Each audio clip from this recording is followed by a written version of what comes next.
Hello everyone, this is Dan Annis with Dinky Details. Here we are going to be talking about a RFP response, and what we're calling this will be a 2D game called Looking for Loot. In this document, we'll be going over a few things as far as functionality, technology, budgets, and timelines and qualifications. There's a brief overview of the breakdowns, the bullets of which pieces we'll go over, but we'll just go ahead and dive right into this. So first off, the game story. What does the game do? Looking for Loot is a type of game similar to a traditional scavenger hunt that will promote competitive gameplay and offer real-world rewards. Along the way, the user may stumble on some items that assist them in their journey. Each game will start at a specific time and will not end until there is one winner. We will integrate the Endpoints SDK by session N to provide real-world reward options. Every player will have the ability to earn endpoints before, during, and even after the game is played, with the ultimate reward awarded to the winner of each game. The gameplay is simple for anyone to play. You start at a random tile on the map and then start your hunt by either moving up, down, left, or right. Each move presents a new tile of the map, unveiling one tile of the map at a time. Gameplay is restricted to X number of moves per day, but can be given additional moves based on findings within the game as well as through in-app purchasing. The quicker you consume the map, the better chances the user will have in finding the hidden bonuses as well as getting to the ultimate loot. Once the game is started, there is only one predetermined tile of the map that is deemed the winning piece, while other tiles may have rewards on them. Players will enjoy the excitement, the competitiveness, and ultimately the end rewards that have real-world meanings. So the gameplay. The gameplay, there's not really any levels. There's not an easy, there's not a medium, and there's not a hard. It's just more like a race. We will have timed games. One will start, and it won't end until there's one winner, and then we will start another game.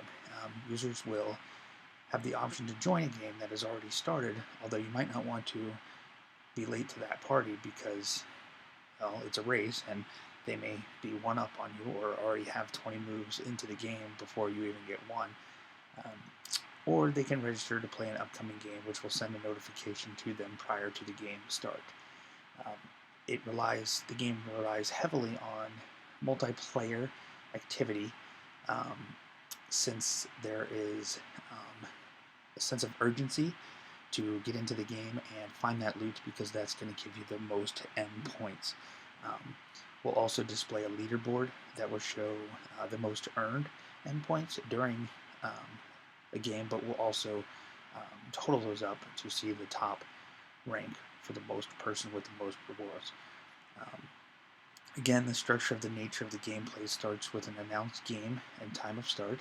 The game opens up its map. Users choose where they want to start in the map, which is usually a random choice, and then begin to move through the map tiles in search for the ultimate loot.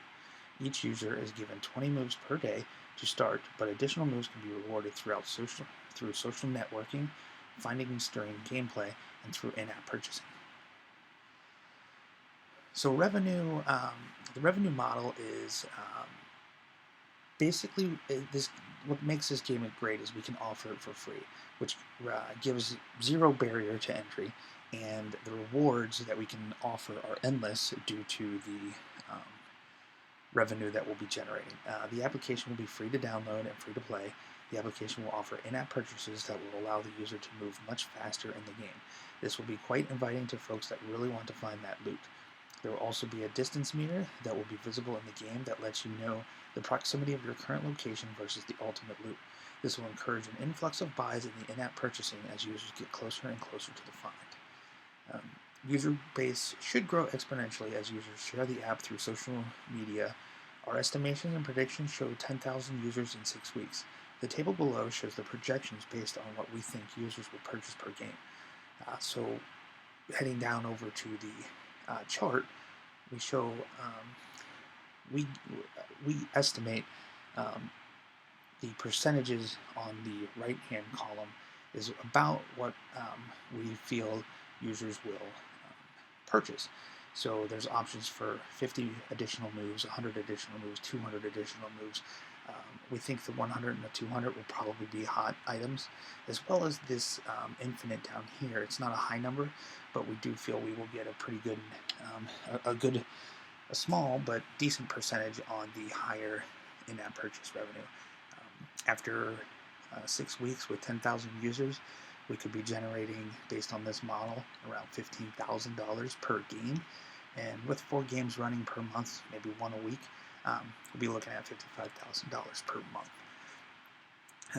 The technology we'll be using any iOS devices running iOS 6 or higher. We'll optimize it for iOS 7. Users will be required to create an account, streamlined with Facebook, Twitter, and Google+. Users will also be required to create an endpoints account if they would choose to receive the rewards. They will be required to use 4G or Wi-Fi due to the nature of uploading and tracking moves until one player reaches the winning loot. The game will handle all phone, text, and reminder, alerts, interruptions, and Game Center will be used for leaderboard activity and invitations. Here's a few screens that we've developed so far. So we've already seen this main screen. This is the actual main screen that users will play. You'll start to see one map tile in the very beginning, and as they go up, left, down, or right, I said that backwards, but one move will come away and a new map piece will show. You can see over here where there's additional map pieces being revealed, and if you hit the little world up here, this will actually show you what you've covered of that map so far. Again, here's the leaderboard. This would show where the users are. And this is also the meter. So this is the ultimate loot. This will let you know you're 50 miles or 50 tiles within distance, and currently this guy is at 4. So he's got a little bit of ways to go, but purchasing more, he's only got 4 moves, but purchasing more moves, or maybe he'll stumble on another move, will move him closer to that ultimate loot. Milestones, we'll be doing 3, broken down into 3 components. We've got the marketing, design, and development teams. Marketing will start from day 1. We'll do a pre-release marketing to get users engaged. We'll use Facebook, Twitter, Google+, to drive people to get excited about the application, tell them about it, give them some education before we do our soft launch. We'll do our soft launch in marketing, and then we'll also do a hard launch. The design team will be responsible for UI, mapping, and advertisements, and the development consists of 5 major components. So we're going to be developing the gameplay, we're going to social integration, we're going to build a game center, the endpoints integration, and then we're also going to do testing and debugging. During this whole timeline of events, we will be sending weekly status reports to allow the company to know where we are in the game development. Development costs, we anticipate about 80 hours of design. We also think that we will be, the development team themselves will be using about 272 hours, and our marketing team will be charging by the day of how we would be marketing. So in this instance, we'll be marketing for 35 days while we're in development, and we'll probably be running ads about $20 a day. So overall, the total cost for the development, the application is $16,790. Again, that's a budget, that's an estimate. It's a pretty hard number, however. And here you can see the breakdown of what takes the most of the time. So again, here's some qualifications. This tells us why, our background and that kind of stuff. Again, we can go over a little bit of this. I'm Dan Annis, the CEO of the company, and I've got a history in managing teams, as well as a background in computer network systems and mobile application development. So that's our RFP. We hope you like it. We hope you think that looking for loot is the next big thing, and with real-world rewards coming to them, to the users, there's no reason why they wouldn't want to play. So that's my RFP. That's all I got.